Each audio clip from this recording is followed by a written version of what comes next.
लहानपणापासून मी साहेबांचं नाव ऐकत आली आहे। आमच्या घरचे आई वडील, नातेवाईक, आजी आजोबा सगळेच बोलतात ते आपल्या घरातलेच आहेत।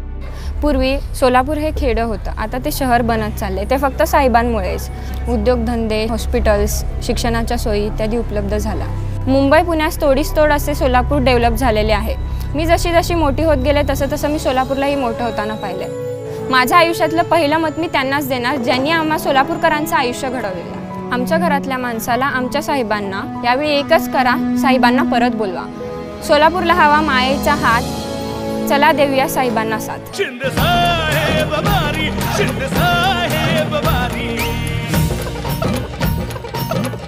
5 वर्षांचा घोळ मिटवायचा असेल तर आपल्या शिंदे साहेबांना मत द्या आणि सोलापूरचा विकास घडवा।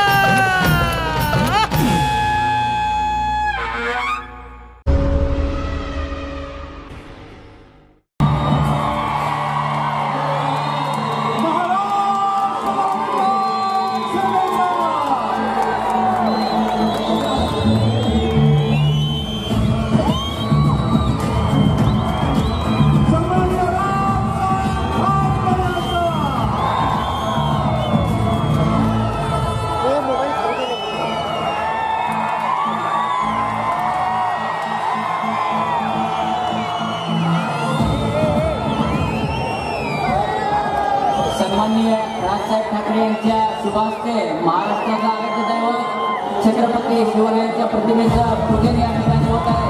छत्रपती शिवाजी महाराज की, छत्रपती शिवाजी महाराज की। त्याचबरोबर भारतीय घटनेचे शिल्पकार परमपूज्य डॉक्टर बाबासाहेब आंबेडकर, स्त्री शिक्षणाच्या प्रणेत्या सावित्रीबाई फुले व थोर समाजसेवक प्रबोधनकार ठाकरे यांच्या प्रतिमेला देखील माननीय राजसाहेब पुष्पहार अर्पण करीत आहेत।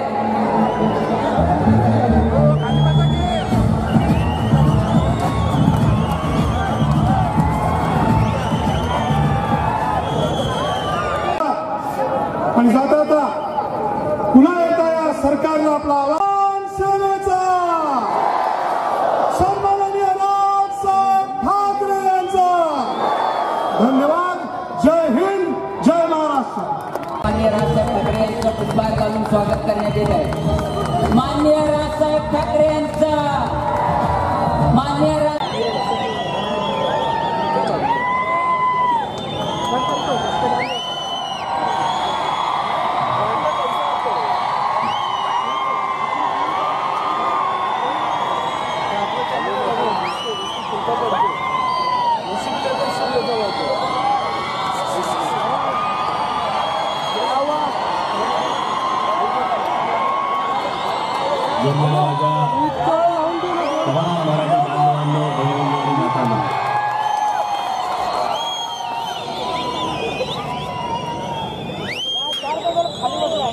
आज मी जे आपल्याशी बोलण्यासाठी म्हणून इथे आलेलो आहे,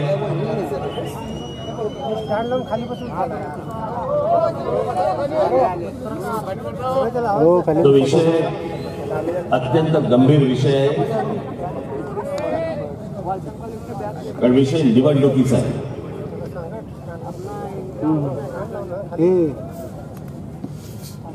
जरा बघायला गेलं तर मी महाराष्ट्र नवनिर्माण सेना आज निवडणूक इथे लढवत नाहीये, लोकसभेची निवडणूक लढवत नाहीये, माझा कोणी उमेदवारही नाहीये। तरी मला जे माझं कर्तव्य मला पार पाडायचंय ते मी पार पाडतोय महाराष्ट्रभर।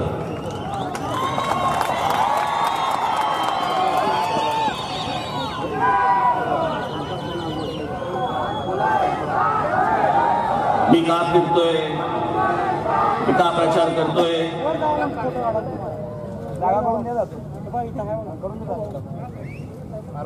हे आज इथे 2 स्क्रीन लावलेले आहेत।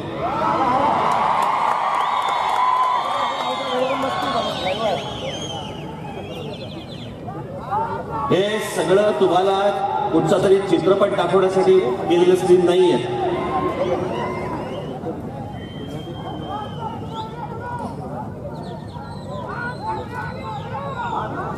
हे जे या सगळ्या लोकांना असं वाटतं की सगळे तुमची गंमत करून येतात. आता बस झाला.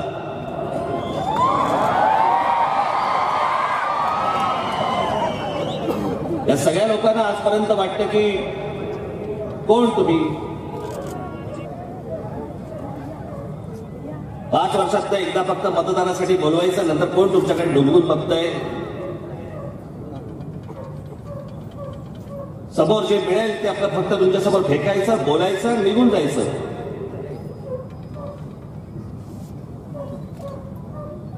पण तुमच्या एक गोष्ट लक्षात येत नाहीये की मी अनेकदा माझ्या भाषणामध्ये सांगतो की आयुष्य काय वारंवार मिळत नसतं. तुमच्या आयुष्यातली 5-5 वर्ष निघून जात असतात. 5-5 वर्ष.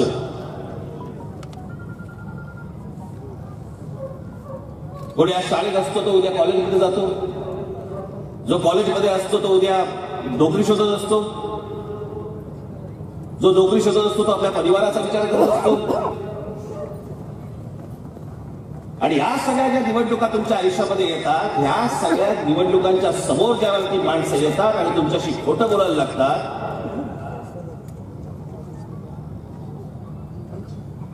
आणि मग या जाहीर सभांमध्ये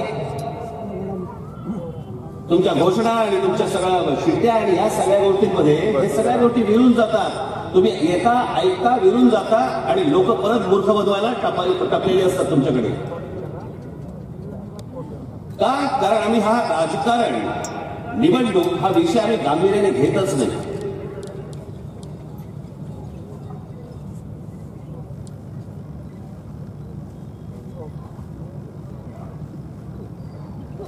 आज हे इथे तुम्हाला दाखवणार नंतर या तुमच्या सगळ्यांच्या आयुष्याशी निगडीत असलेल्या गोष्टी आहेत.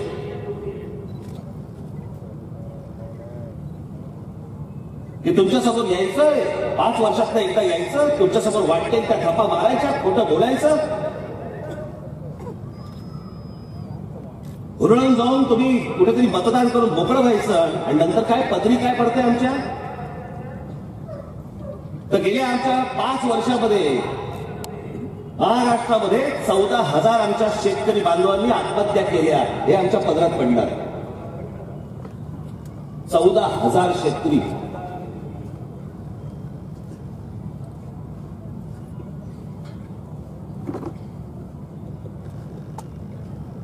अगोदरचे वाईट म्हणून सांगून हे आले, हे त्यांच्यापेक्षा भयानक निघाले.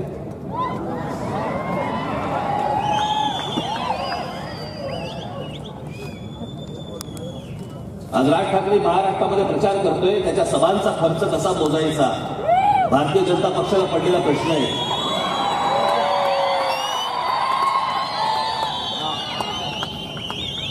मला असं वाटतं आमच्या सभांचा खर्च मोजण्यापेक्षा 5 वर्षात किती थापा मारल्या या मोजल्या तरी खूप झालं.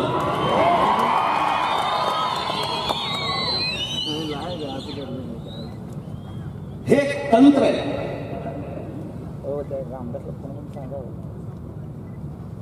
आणि तंत्र कसलं, तर एखादी गोष्ट, एखादी बातमी तुमच्यासमोर आणायची, मग ती जर समजा तुम्हाला त्रास देत असेल मग दुसरी बातमी आणायची, मग तिसरी आणायची, मग चौथी आणायची. सो इतक्या रोज काहीतरी गोष्टी आणायच्या की तुम्ही सगळ्या अगोदरच्या गोष्टी सगळ्या विसरून जाता.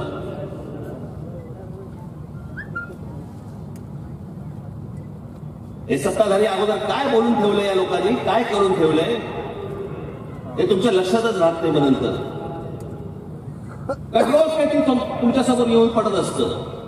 त्या मोबाईल फोनवरती, त्या व्हॉट्सअपवरती रोज काहीतरी नवीन येऊन पडतं. मागचं सगळं विसरून जातो आपण.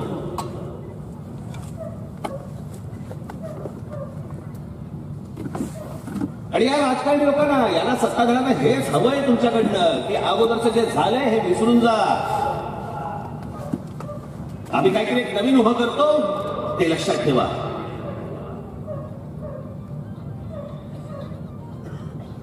म्हणून आज पंतप्रधान नरेंद्र मोदी देशभर भाषण करताना जी स्वप्न दाखवली होती त्यांनी 5 वर्षापूर्वी, त्याबद्दल एक अवाक्षर काढायला माणूस तयार नाहीये. एक अवाक्षर. बोलतायत काय, तर पुलवामामध्ये झालेल्या आमच्या शहीद जवानांच्या नावाने मतं मागतायत.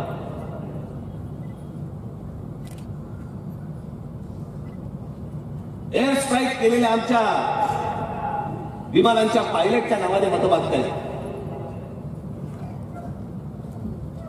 या यादीचं काय करायचं?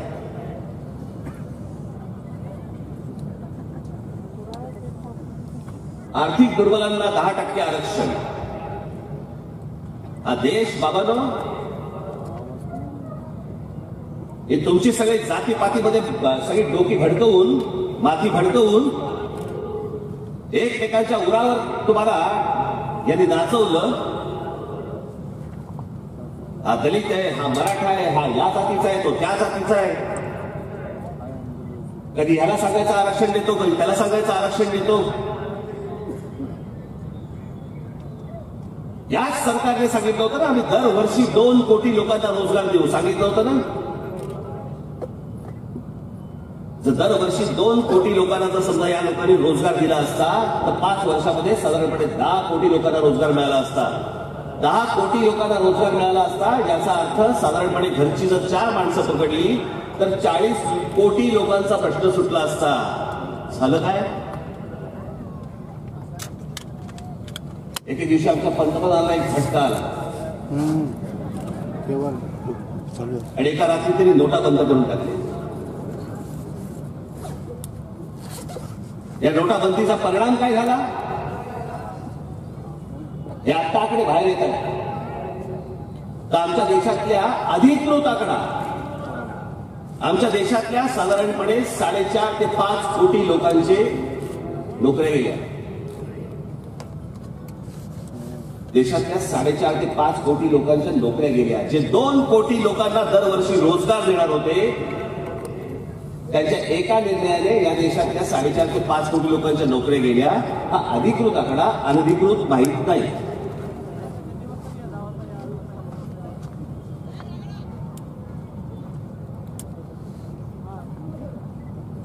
काय सापडलं आपल्याला?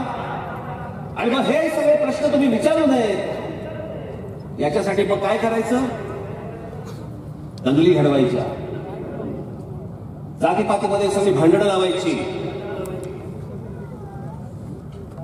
याच्या नावाने आरक्षण मागितलं की त्याचं डोकं तापतंय, त्याच्या नावाने आरक्षण मागितलं की ह्याचं डोकं तापतंय. भांडा, तुम्ही एकमेकांमध्ये भांडा. हे यांची 5 वर्ष काढून देत आहेत. की जर महाराष्ट्रामध्ये कोणत्याही उद्योगामध्ये, नुसत्या सरकारी नाही, कोणत्याही उद्योगामध्ये समजा महाराष्ट्रातली माझी मराठी मुलं आणि माझ्या मराठी मुली यांना जर काम मिळालं, महाराष्ट्राला आरक्षणाची गरजच नाहीये.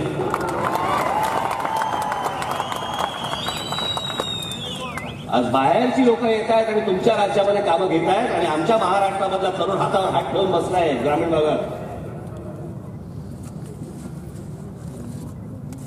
मुंबईसारख्या ठिकाणी, पुण्यासारख्या ठिकाणी, नाशिकसारख्या ठिकाणी, नागपूरसारख्या ठिकाणी, ठाण्यासारख्या ठिकाणी, अनेक ठिकाणी अनेक कंपन्या येत आहेत, माणसं भरली जात आहेत. तुम्हाला माहिती? तुम्हाला नाही माहिती. महाराष्ट्राला माहितीच नाही.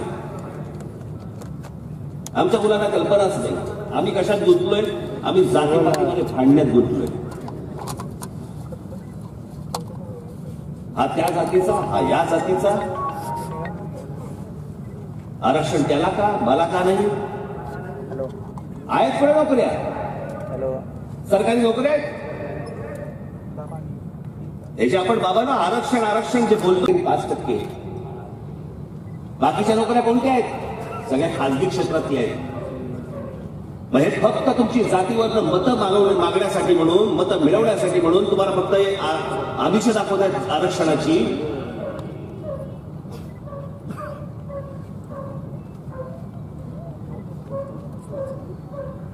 कालच आमच्या बाबासाहेबांचा, परमपूज्य डॉक्टर बाबासाहेब आंबेडकरांची जयंती झाली.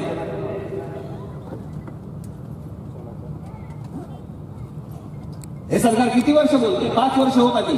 बाबासाहेब आंबेडकरांचं आम्ही स्मारक करणार आहोत. कुठे आहे स्मारक?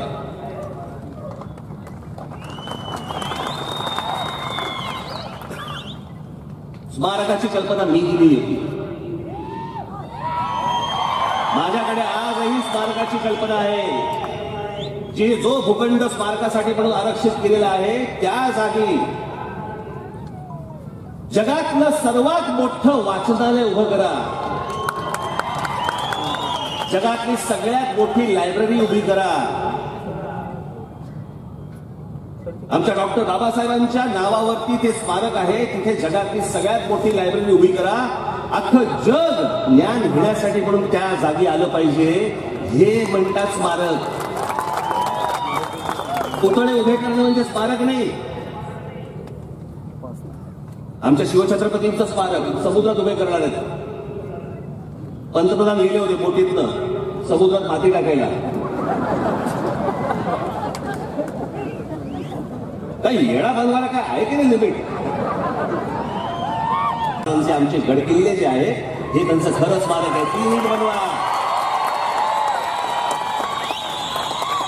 ही जर उत्तम बनली तर आमच्या पुढच्या भावी पिढ्यांना आम्ही सांगू शकू की आमचा राजा कोण होता, आमचा राजा काय होता, त्याने काय उभं केलं.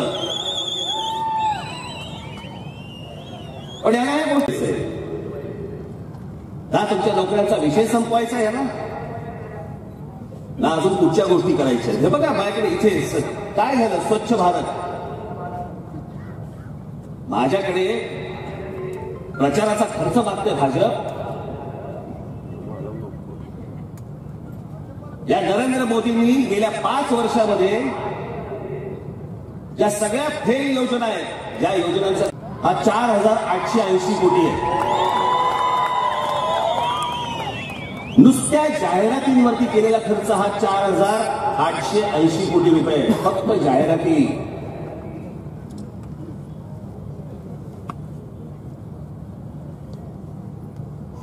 माझ्याकडे खर्च मागताय तुम्ही. या खर्चाचं काय झालं ते पहिलं सांगा.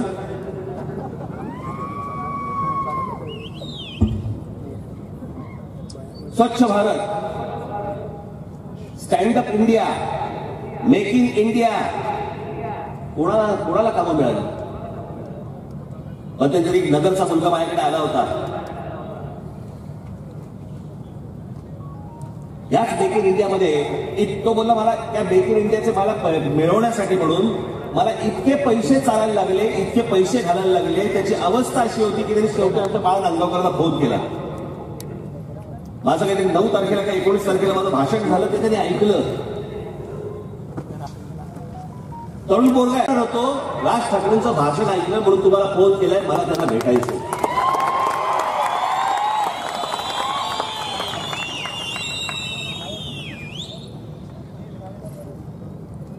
काय झालं ते मेक इन इंडियाचं? कोणाला कामं मिळाली? काय झालं त्या स्टार्टअप इंडियाचं? मध्यंतरी टूम काढलं स्मार्ट सिटी.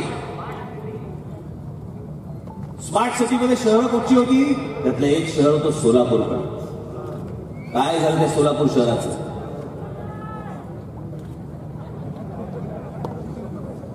नाशिक महानगरपालिका ज्यावेळेला आपण बघत होतो त्यावेळेला नाशिक महानगरपालिकेमध्ये महानगरपालिका आणि उद्योगपतींच्या पैशांमधनं जे नाशिकमध्ये मी उभं केलं, आज भाजपवाले स्मार्ट सिटीच्या नावाखाली त्या गोष्टी दाखवत आहेत.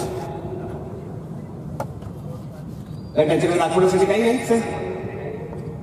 केलेल्या गोष्टी कोणत्याच नाहीयेत. मी तुम्हाला फक्त त्या स्मार्ट सिटीचं कुठे गेलं कागद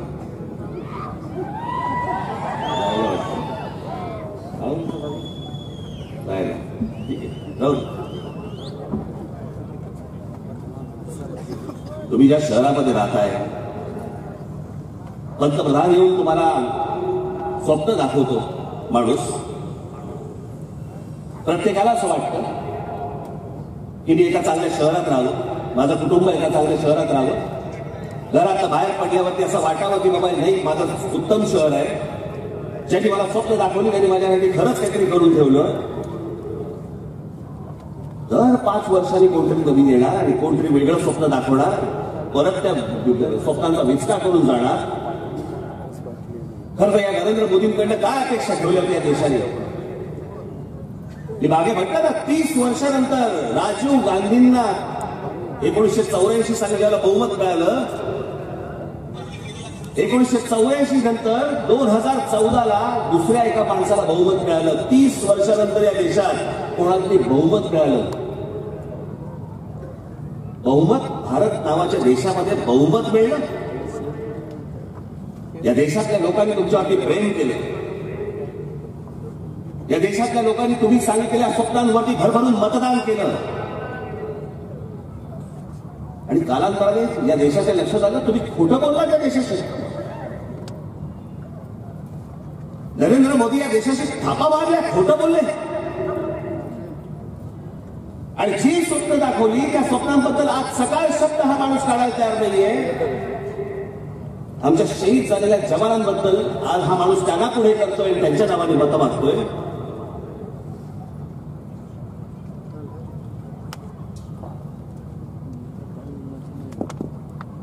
काय बोलायचं नाही, मला काही समजतच नाही लोकांचं.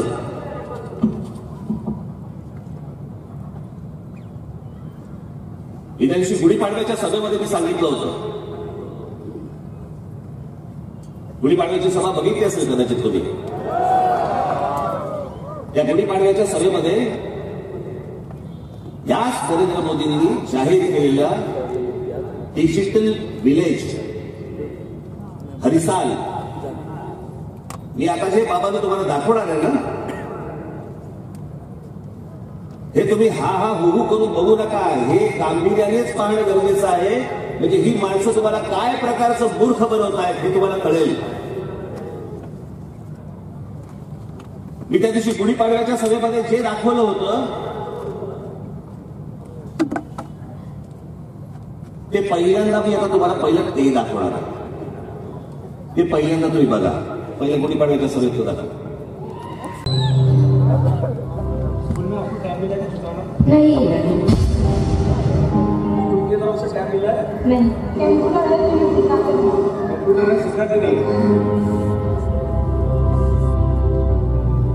डिजिटल विलेजच्या आरोग्य केंद्रामध्ये आलेलो आहोत.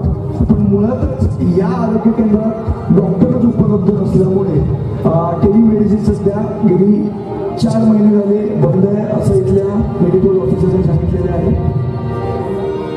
आपण आता हरिसाल गावातल्या हेल्थ सेंटरमध्ये आलेलो आहोत आणि तुम्ही त्याची अवस्था बघताय. त्याची भिंतही पडलेली आहे. एक दाखवावी जिम आहे इकडे डिजिटल इंडियाची, हे दाखवण्याकरता ही योजना आहे असं दिसतं इकडे. या जिमच्या बाजूला राहणारे गृहस्थ आमच्या बरोबर, आपण त्यांच्याशी बोलूया. याची दुरुस्ती काही झालेली नाही आहे. त्याच्यानंतर माझी आईची याच्यामध्ये मृत्यू झालेली आहे. तुम्हाला फुकट सगळं मिळतं, वायफाय वगैरे? नाही, वायफायचं म्हणजे जास्त रेंजच नाही. आपण डिजिटल विलेजमध्ये आहोत आणि इथे वायफायची काका सांगतात आपल्याला रेंजच नाही आहे अजिबात. इथे जल्दीफाय कंपनी आहे, त्यांनी तुमचं हे सगळं गाव आहे ते डिजिटल बनवलेलं आहे. जागोजागी टॉवर लावलेले आहेत. तर त्या टॉवरमध्ये तुम्हाला सगळ्या गोष्टी फ्री बघायला मिळायला पाहिजे, फुकट बघायला मिळायला पाहिजे. तुम्हाला कोणाला पैसे द्यायची गरज नाही आहे. तर तुम्हाला तसं बघायला मिळतं का? नाही, कुठे बघायला भेटून जातं? काय आहे? काहीच नाही आमच्याजवळ फ्री. माझ्या पाठीमागेच मी तुम्हाला दाखवतो की टॉवर आहे, पण इथे वायफायची रेंजच आपल्याला मिळत नाही. त्यामुळे बऱ्याचशा ज्या गोष्टी ऑनलाईन आहेत त्या ऑनलाईन इथे होताना आपल्याला दिसत नाही. काहीच नाही सांगितलं डिजिटल काय आहे, काय तो वापरतात, काय त्यासाठी आहे. फक्त डिजिटल आहे एवढं माहीत आहे. मॅडम आपल्याकडे सहमती आहे नाही आहे? नहीं काका आपल्याकडे सहमती आहे का? शाबास. तुमच्या बँकेत खातं आहे का? खातं आहे. तुमच्याकडे ATM कार्ड आहे का? नाही आहे. मग तुम्ही पैसे कसे काढता बँकेतनं? अकाउंटमध्ये बँकेत जाऊन काढता का तिथे मशीनमध्ये पैसे काढता? बँकेत जाऊन. हां, मग तुम्हाला बँकेने कार्ड नाही दिलं का? नाही. डिजिटल इंडिया आपण म्हणतो, पण बऱ्याचशा कस्टमरकडे बँकेचं ATM कार्डच नाही आहे. खेती आपकी है? हाँ, सिर्फ खेती करते हो यार? और बस खेती काम करता हूँ. गाँव डिजिटल हुआ, आपको पता है ना? हाँ. आप मोबाइल यूज करते हो? तो मोबाइल नहीं आता था. घर में किसी के पास आज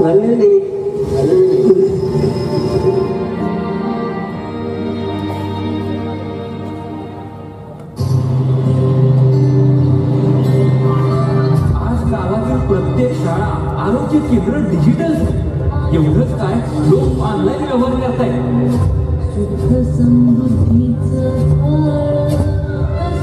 आणि हरिसलमध्ये होऊ शकतंय तर देशात कुठेही प्रगती होऊ शकते.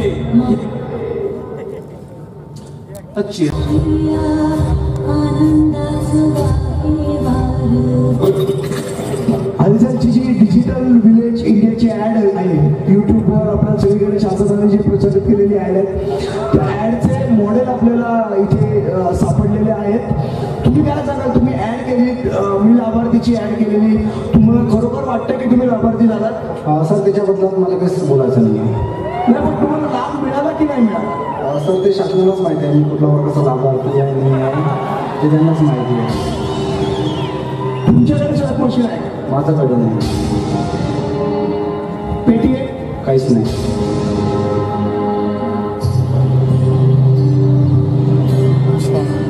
मी लाभार्थी होय, हे माझं सरकार.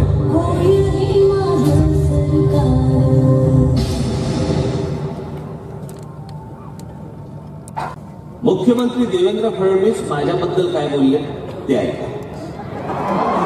डिजिटल झालं असं तुम्ही म्हणत होतात, मात्र त्यांनी पूर्ण पोलखोल केली त्याची.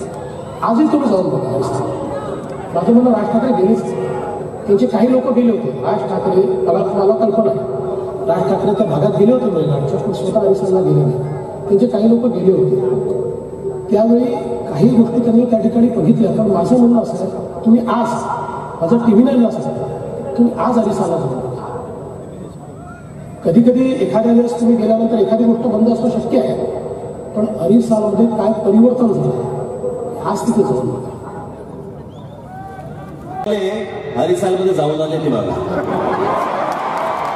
राज ठाकरे यांनी आपल्या भाषणातून पोलखोल केल्यानंतर TV 9च्या टीमनं या गावात दाखल होत असलेल्या परिस्थितीची पडताळणी केली. हरिसल सोबत मेळघाटातल्या 73 गावांना डिजिटलच्या माध्यमातून जोडण्याचा भाजपचा दावा पाहूयात किती खरा ठरला आणि किती खोटा. प्रत्यक्षात आमची टीम गावात दाखल झाल्यानंतर गावातले ऑनलाईन व्यवहार ठप्प झालेले दिसले. नहीं सर, तो अभी तक कुछ नहीं उनकी तरफ से देने वाले थे, शायद बोले भी थे ऐसा, मगर अभी तक कुछ मिला नहीं है ऐसा. हम तो कैश पेमेंट करते हैं, कोई आते हैं बाहर से, वैसे कोई बहुत जन टूरिस्ट लोग आते हैं यहाँ पे घूमने के लिए, वो आते हैं ऑनलाइन पेमेंट करते, सामान लेने आते हैं तो ऑनलाइन पेमेंट के लिए बोलते हैं, वो स्वैप मशीन के जरिए कर सकते हैं क्या. तो हमारे पास तो मशीन नहीं है ना सर, हम कैसे करेंगे. गावात महाराष्ट्र बँकेचे केवळ एकच ATM असून ते सुद्धा गेल्या 1 महिन्यांपासून बंद आहे. बँकेच्या सेवा डिजिटल देण्याचा भाजपचा दावा इथे पुरता पोल ठरला. आता पाहूयात मोबाईल टॉवरची काय अवस्था आहे. हा सर्वात पहिले तर मी सांगतो तुम्हाला का भारतात हा पहिला जो डिजिटल विलेज आहे हरिसाल, इथं पेपरबाजी हे ते केलं गेलं आहे आणि त्याच्यात माहीत पडलं होतं का 4G टावर लावणार आहे, पण कुठेही 4G टावरचं इंटरनेट आम्हाला इथं भेटलं नाही आणि भेटतही नाही. डिजिटल गावामध्ये साध्या मूलभूत सुविधा नाही. ऐका ग्रामस्थांच्या तोंडून. यहाँ पे सर कुछ भी नहीं मिला अभी तक. जैसा बोलते हैं टावर का दिख रहा है टावर है ना, रोड है ना कुछ है, बाकी पानी की व्यवस्था नहीं ना, कोई खेती में कुछ नहीं. प्रत्यक्षात आपणही बघितलं की याच ठिकाणचं इथलं मशीन बंद आहे, मोबाईलचं टावरही भेटत नाही, शिवाय पाणी या स्थानिक नागरिकांना मिळत नाही, रस्त्याची सुविधा देखील या ठिकाणी नाही आहे. आता आणखीन एक धक्कादायक माहिती TV 9च्या रिअलिटी चेक मधून समोर आली. भाजपच्या जाहिरातीत गोपालकृष्ण ऑनलाईन सेंटरचा संचालक मनोहर खडके याची सत्य परिस्थिती राज ठाकरे यांनी व्हिडिओतून समोर आणली. मॉडेल आपल्याला इथे सापडलेले आहेत.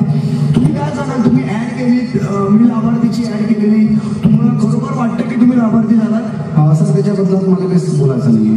पण तुम्हाला लाभ मिळाला की नाही मिळाला? सर ते शासनालाच माहिती आहे, मी कुठल्या वर्गाचा लाभार्थी आहे नाही आहे ते त्यांनाच माहिती आहे. मात्र TV 9च्या रिअलिटी चेक मध्ये आणखीन एक धक्कादायक परिस्थिती समोर आली. ती म्हणजे मनोहर जाहिरातीत लाभार्थी दाखवण्यात आला होता, मात्र हाच मनोहर आता मूळ रोजगाराच्या शोधात आपलं दुकान बंद करून शहरात गेल्याचं नागरिकांनी सांगितलं. तर कामाच्या शोधासाठी पुण्याला गेला असं माहीत पडलं आम्हाला. आणि दुकान कमीत कमी 4-5 महिन्यापासून बंद पडलेली आहे. आणि जो मुलगा होता इथं ऑनलाईनचं काम करणारा, त्याचं ते ऑनलाईन चालून नाही राहिलं होता. हरिसाल गाव डिजिटल झाल्याचा गाजावाजा भाजपनं संपूर्ण देशामध्ये केला. त्यानंतर राज ठाकरेंनी भाजपची पोलखोल करत हरिसालची परिस्थिती उघड केली. या दोघांचेही दावे पडताळत TV9 रियालिटी चेक केला आणि या रियालिटी चेक मध्ये भाजप फोल ठरलं. भाजपचे जाहिरातीतले दावे खोटेच असल्याचं सिद्ध झालं. राजकारणात हे दावे केले जात असले तरी राज यांनी व्हिडिओतून दाखवलेली परिस्थिती आणि TV9 केलेला रियालिटी चेक दोन्ही भाजपला तोंडावर पडणारे ठरले. TV9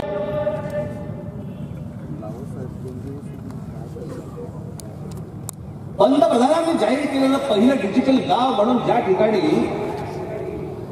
तुम्ही जाऊन जाहिरात करता, तिथली स्थानिक लोक तुम्ही त्यांच्याशी बोलून त्यांना समोर आणता, तो जो त्या जाहिरातीतला जो मुलगा आहे ना, जो हरिसाल गाव सोडून तिथून निघाला, मी आज तुमच्या समोर त्याला मुद्दामून बोलवलाय.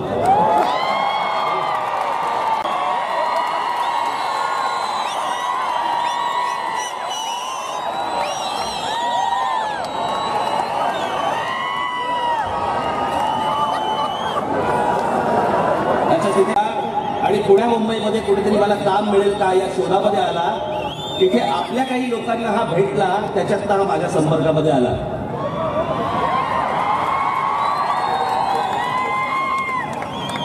भारतीय जनता पक्षाचे तिथले जे कोणी लोक आहेत, नेते तिथले आहेत, ते ह्याला शोधतायत, त्याला फोन करतायत की झालं.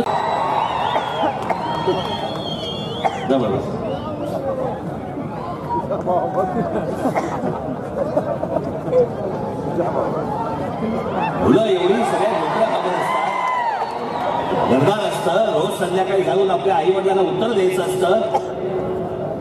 प्रत्येक मुलाला वाटत असतं, प्रत्येक मुलीला वाटत असतं की माझा संसार मोठा व्हावा, माझ्या घरच्यांना, ज्यांनी मला पाळलं, मोठं केलं, उभं केलं, मी स्वतःच्या पायावरती उभं राहून माझ्या आई वडिलांना कुठेतरी उभं करीन, त्यांना आनंद देईन, असा प्रत्येकाचा एक विचार असतो.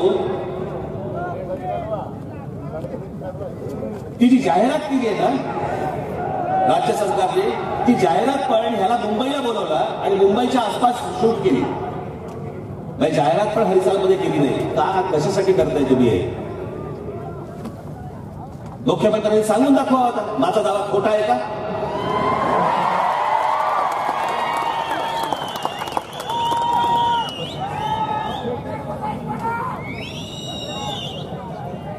या सगळ्या गोष्टींकडे हे बघा, मी ज्यावेळी तिथे पोहोचलो, तिथे मी ज्यावेळेला गेलो, त्यावेळेला आमच्या संदीप देशपांडे या लोकांना त्यांनी माझ्याकडे थोडीशी माहिती सांगितली. मग तिथं त्यांना सांगितलं, म्हटलं जरा जा करते गावात जाऊन बघा जरा. त्यांनी ही सगळी धक्कादायक माहिती आणली. मुख्यमंत्री सांगतायत राज ठाकरे तिकडे गेलोच नाही.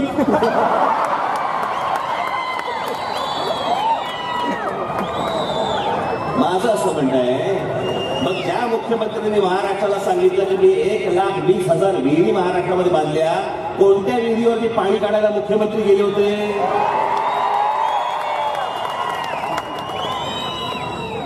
काय थापा मारला काय का आहे की नाही मला कळत असतं. 1,20,000 विहिरी बांधल्या म्हणतात. आणि महाराष्ट्रामध्ये साधारणपणे 27-28,000 गावं आज दुष्काळग्रस्त म्हणून जाहीर केली आहेत.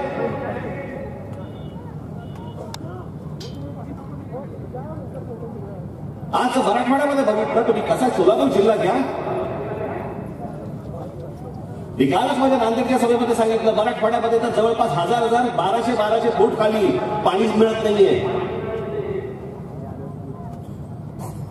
गावाच्या गावात सोडून लोक बाहेर तांडेच्या तांडे बाहेर पडतायत गुराढोरांना घेऊन. खोटं बोलता लोकांशी. आणि मग ह्या सगळ्या गोष्टी जर लपवायच्या असतील, मग लपवण्यासाठी काय करायचं? सोपा उपाय, साधा उपाय तुमच्यासाठी. तुमच्या सगळ्यांच्या जाती बाहेर काढायच्या आणि मग जातीमध्ये भांडणं लावून द्यायची. मग बसा भांडत. नंतर कशाला तुम्ही जातीपातीमध्ये भांडण लागला, धार्मिक भांडण लागला, तुम्ही नंतर विचारताय कशाला कुठच्या नोकऱ्या आणि कुठचं पाणी आणि कुठचं शिक्षण?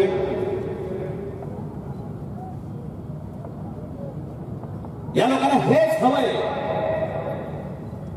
जे या लोकांनी केलेलं नाही ते तुम्ही विसरून जावं आणि म्हणून नवीन नवीन नवीन नवीन गोष्टी काढल्या जातात. मी 4 वर्षापूर्वी सांगितलं होतं, 4 वर्षापूर्वी कल्याण डोंबिवली महानगरपालिकेच्या निवडणुकीच्या वेळेला सांगितलं होतं की जशा निवडणुका जवळ येतील तसे हे युद्ध सदृश परिस्थिती निर्माण करतील, जी त्यांनी केली. आज आमच्या पुलवामामध्ये जवळपास 40 आमचे जवान शहीद झाले आणि हे जवान शहीद झाल्यानंतर त्याच्यानंतर एअर स्ट्राईक दाखवत आहेत. आणि आज पंतप्रधान तुमच्या समोर येऊन काय सांगतायत ऐका. हमारे देश के फर्स्ट टाइम वोटर, आप भी संकल्प कीजिए ऐका कि पहला वोट आपका, जो आपके जीवन की ऐतिहासिक घड़ी है, आपके जीवन पर याद रहेगा कि पहला वोट कब डाला, कहां डाला, कौन सा चुनाव था, किसको डाला, ये जीवन भर याद रहने वाला है. हर किसी को पहली घटना याद रहती है. मैं जरा कहना चाहता हूं मेरे फर्स्ट टाइम वोटरों को, क्या आपका पहला वोट पाकिस्तान के बालाकोट में एयर स्ट्राइक करने वाले वीर जवानों के नाम समर्पित हो सकता है क्या? मैं मेरे फर्स्ट टाइम वोटर से कहना चाहता हूं कि आपका पहला वोट पुलवामा में जो वीर शहीद हुए, उन वीर शहीदों के नाम आपका वोट समर्पित हो सकता है क्या? जवानांच्या नावाने मतं मागतात. त्यांच्या घरातला एक तरुण गेला, त्या कुटुंबाकडे बघायला कोणाला वेळ नाहीये. त्याच्या घरी काय दुःखाचा डोंगर कोसळला असेल, त्या परिवाराकडे कोण बघणार आहे, काय बघणार आहे माहीत नाही. आणि आमचे पंतप्रधान त्या शहीद जवानांच्या नावाने तुमच्याकडे मतं मागतायत. या अशा इतका निर्लज्ज पंतप्रधान आजपर्यंत मी कधी बघितलं नाही. आजपर्यंत कधी बघितलं नाही. देशाला दाखवलेल्या स्वप्नांच्या व्यतिरिक्त या सगळ्या गोष्टींवरती, म्हणजे याच्यासाठी तुम्हाला हे सगळं हवं होतं म्हणून पुलवामा घडलं का? मग मी ज्या वेळेला तेव्हा सांगितलं होतं की 4 वर्षापूर्वी की युद्ध सदृश परिस्थिती निर्माण करतील, त्याचंच द्योतक आहे. याच पंतप्रधानांच्या मनामध्ये आमच्या वीर जवानांबद्दल, देशाची सरहद जे सांभाळतायत, जे देश सांभाळतायत, आज अनेक सोलापूरचे देखील अनेक जवान तिकडे असतील,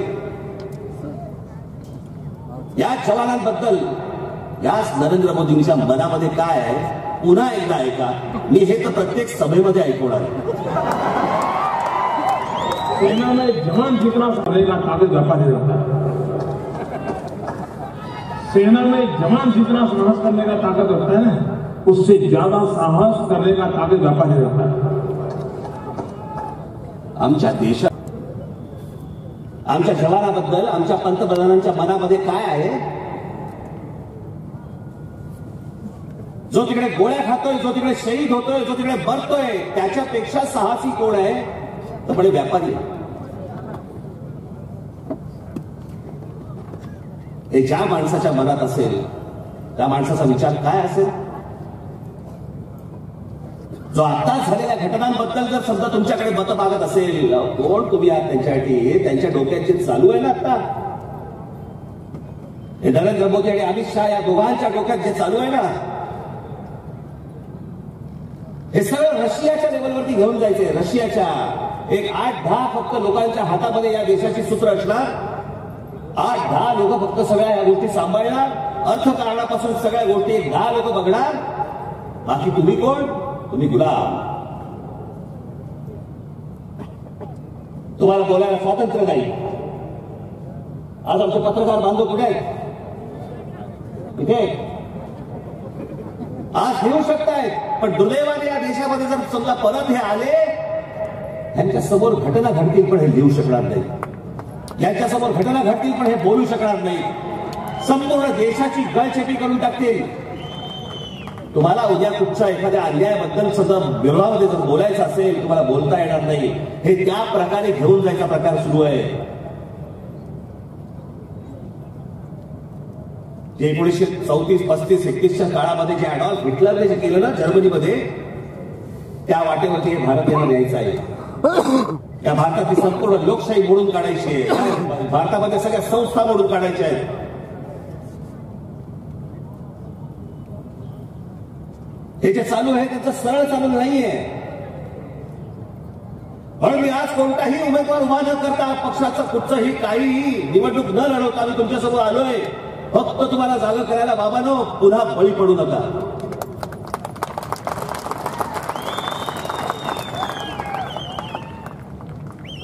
नरेंद्र मोदी आणि अमित शहा या देशाच्या राजकीय क्षितिजावर न नाहीसे झाले पाहिजेत.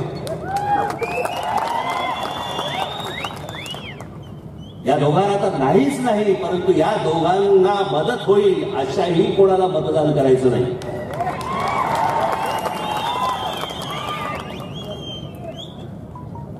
ही माणसं तुमच्याशी खोटं बोलली आणि खोटं बोलली तर बोलली, पुन्हा निर्लज्जपणे तुमच्यासमोर येऊन सांगतायत की काय फरक पडतोय. आम्ही असं काही बोललोच नव्हतं, आम्हाला असं काही सांगायचंच नव्हतं. याच पंतप्रधानांनी सांगितलं होतं की मी या देशातल्या परदेशामधनं मी पैसे आणीन, जो काळा पैसा परदेशामध्ये आहे तो पैसा सगळा मी इथे परत आणीन, भारतामध्ये आणीन, आणि या देशातल्या प्रत्येक माणसाच्या खात्यामध्ये मी 15-15 लाख रुपये टाकील. बोलले होते की नव्हते? हाच प्रश्न ज्यावेळेला अमित शहाना विचारला, तुमच्या व्हॉट्सअपवरती कधीतरी एखाद्या वेळी तुम्ही हा पाहिलेला असणारच आहे, पण विसरून जातो माणूस. मी पुन्हा तुम्हाला जागा करण्यासाठी मी पुन्हा एकदा व्हिडिओ दाखवतोय. हा हसण्यावादी घेऊ नका, हे तुम्हाला गृहीत धरताय. ब्लैक मनी के मुद्दा बना हुआ, हम एक्शन ले रहे हैं और पूरी कार्रवाई हो रही है और काला धन आएगा. लेकिन जो चुनावी भाषण में प्रधानमंत्री ने बात कही उसको वो बार बार दोहरा रहे हैं कि 15 लाख रुपए अकाउंट में क्यों नहीं आ रहे. देखिए ये जुमला है, किसी के अकाउंट में 15 लाख रुपया कभी नहीं जाता, वो उनको भी मालूम है और आपको भी मालूम है, देश की जनता को भी. वो काले धन वापिस लाकर गरीबों को फायदा पहुंचाने की बात, उनकी योजनाएं बनती, उनके फायदे के लिए काम, इस माध्यम से पैसा नहीं, किसी को कैश कभी नहीं दिया जाता, तो सबको मालूम है. ये भाषण देने का एक तरीका है, जुमला. तुम्हाला मूर्ख बनवलं, हीच माणसं तुम्हाला गृहीत धरताय.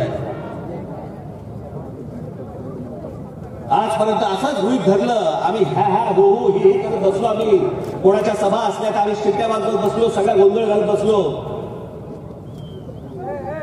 म्हणून आज हे जे तुमच्यासमोर दाखवल्या ना गोष्टी, हे एवढ्यासाठीच आहेत. एक बाप दाखवला तर श्राद्ध घाला.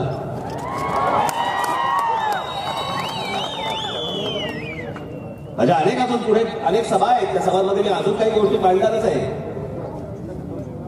पण मी आज जो तुमच्याकडे आलोय तो फक्त तुम्ही जागे राहा. हे लोक वाटतील ते सांगतील. या लोकांनी ज्या प्रकारचा पैसा आज लुबाडलाय या देशामधनं, तुम्हाला अंदाजच नाही भाजपने काय कहर करून ठेवलाय. या निवडणुकीच्या तोंडावर मी तुम्हाला सांगतोय, हे पैसे वाटते घ्या.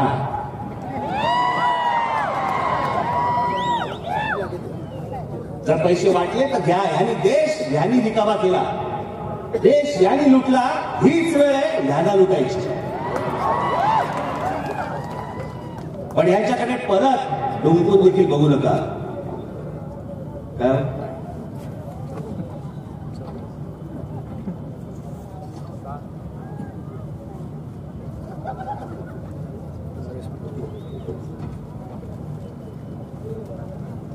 ही माणसं तुम्हाला फक्त दाखवत राहतील. किती खोटं बोलायचं, वाटलं पहिले अगोदरचे वाईट, म्हणून ह्यांच्या हातामध्ये सत्ता दिली. हे असे निघावे. ज्या माणसावरती विश्वास टाकला त्यांनी केसाने गळा कापावा. आज आमच्या देशामध्ये ज्या बलात्काराचं प्रमाण 2014 पासून 2018-19 पर्यंत जे वाढलंय या देशामधलं, हे त्याच्या आधी नव्हतं. या संपूर्ण नोटबंदीमुळे आज सोलापूरमध्ये अनेक कारखाने, जवळपास इकडे यंत्रमाग कामगार कारखाने, याच्यामध्ये 84,000 जण काम करत होते, आज 44,000वरती आले. 44,000 लोकांच्या नोकऱ्या गेल्यात, कामं मिळत नाहीयेत. संध्याकाळी घरच्याला तोड कसं दाखवायचं कळत नाहीये या यांच्या एका निर्णयाने. विरोधी पक्षामध्ये असताना जीएसटीला विरोध केला, सत्ताधारी झाल्यावरती जीएसटी आणला. ज्या गोष्टींना या माणसाने विरोध केलेला आहे, निवडणुकीच्या अगोदर सत्तेवरती आल्यावरती त्यांनी त्याच गोष्टी केलेल्या आहेत. कसा विश्वास ठेवायचा याच्यावर?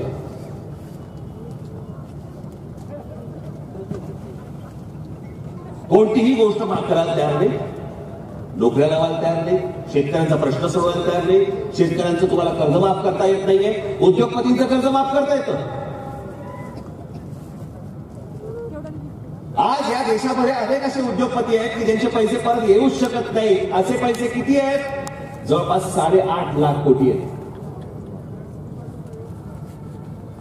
त्यातले जवळपास या सरकारने, मोदींच्या सरकारने जवळपास 2.5 लाख कोटी रुपये माफ केले. कारण काय म्हणजे परत येणारच नाहीये. 2.5 लाख कोटी या सगळ्या धनदांडग्यांसाठी म्हणून या सगळ्या गोष्टी सुरू आहेत का? माझ्या तरुणांनी आशा ठेवली, ज्या तरुणींनी आशा ठेवली, ज्या माझ्या माता भगिनींनी आशा ठेवली, ज्या शेतकरी बांधवांनी आशा ठेवली, या तमाम जनतेने आशा ठेवली, त्यांचं काय झालं? पुन्हा त्यांच्या आयुष्यात परत हेच त्याचे दिन. याच्यासाठी लोकांनी रांगा लावल्या त्यावेळेला. मोदी मोदी मोदी म्हणून ओरड होते लोक सगळेजण, आणि याच्यासाठी म्हणून मतदान केलं.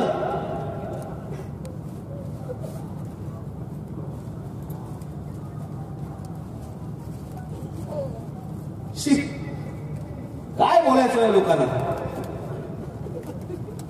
मला बोलताना सुद्धा यांच्याबद्दल लाज वाटते. आता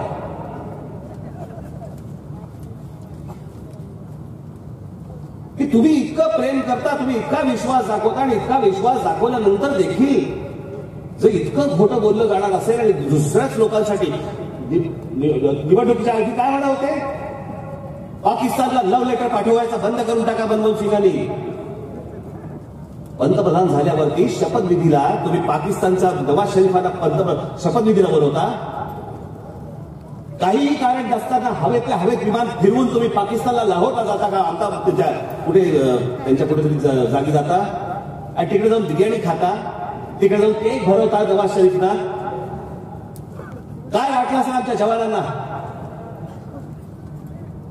जे ह्याच्या अगोदर जे शहीद झाले त्या सगळ्या जवानांच्या परिवाराला काय वाटलं असेल की अरे, ज्यांनी आमच्या पोराबाळांना मारलं त्यांच्याकडे जाऊन हे त्यांना केक भरवताय.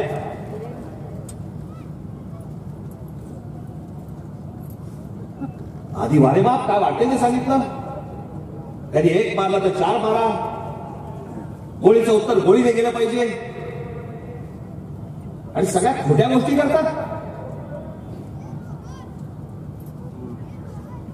उरीचं झालं, त्याच्या अगोदर तुमचा पठाणकोट झालं, त्याच्यानंतर हे आता पुलवामा झालं. प्रत्येक अशा घटना ज्या ज्या वेळेला घडलेल्या आहेत त्या वेळेला देशामध्ये निवडणुका लागलेल्या आहेत. निवडणुकांसाठी म्हणून आमचे जवान वापरून देणार.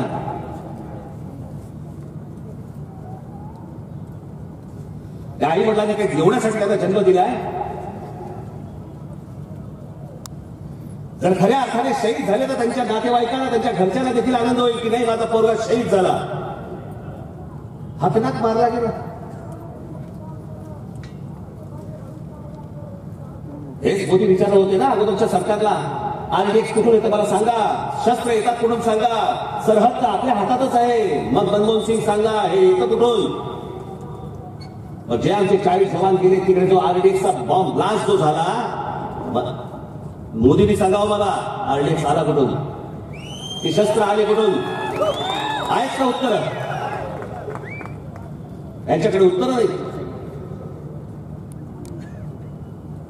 म्हणून मी बाबांना तुम्हाला सांगायला आलोय, हे सगळे खोटे पाडणारे जे लोक आहेत ना, हे नरेंद्र मोदी आणि हे अमित शहा पुन्हा पुन्हा कधीही या देशाच्या राजकीय क्षितिजावरती दिसता कामा नये याची खबरदारी तुम्ही इथे घेणं गरजेचं आहे. आणि तो विचार करूनच आपण सगळेजण मतदानाला जाल अशी एक आशा अपेक्षा सगळ्यांकडे मी बाळगतो आणि आपण सर्वांची विनंती येतो. धन्यवाद. जय हिंद, जय महाराष्ट्र.